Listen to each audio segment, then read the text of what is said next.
గౌరవనీయులు జగన్మోహన్ రెడ్డి గారి ఆదేశానుసారం రాష్ట్రంలోని మొత్తం నియోజకవర్గాలలో కరోనా నియంత్రణ చర్యలను ఉధృతం చేస్తూ ప్రజలకు అవగాహన కల్పిస్తూ మొత్తం నియోజకవర్గాలలోని వార్డులలో గ్రామాలలో కరోనా చర్యల్లో భాగంగా ఇప్పుడు ఈరోజు ర్యాలీలు అవగాహన సదస్సులు నిర్వహించడం జరుగుతుంది. అదేవిధంగా కరోనా గురించి ప్రజలకు తెలియజేయడం ఏమనగా మాస్కును ధరించి శానిటైజర్ యూజ్ చేసి పరిశుభ్రతను పాటిస్తే కరోనా బారిన పడకుండా కరోనాను నియంత్రించే విధంగా మనము చర్యలు తీసుకోవచ్చు.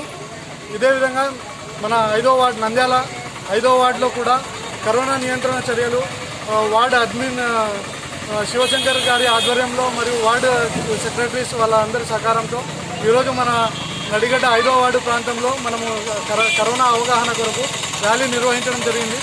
కావున ప్రజలు కూడా మనం చేస్తున్న ఇటువంటి కరోనాపై పోరాటం చేస్తున్న ప్రభుత్వ సిబ్బందిని గౌరవించి వాళ్ళు కూడా అవగాహన సదస్సును ఉపయోగించుకొని సరైన జాగ్రత్తలు పాటించాలని కోరుకుంటున్నాము.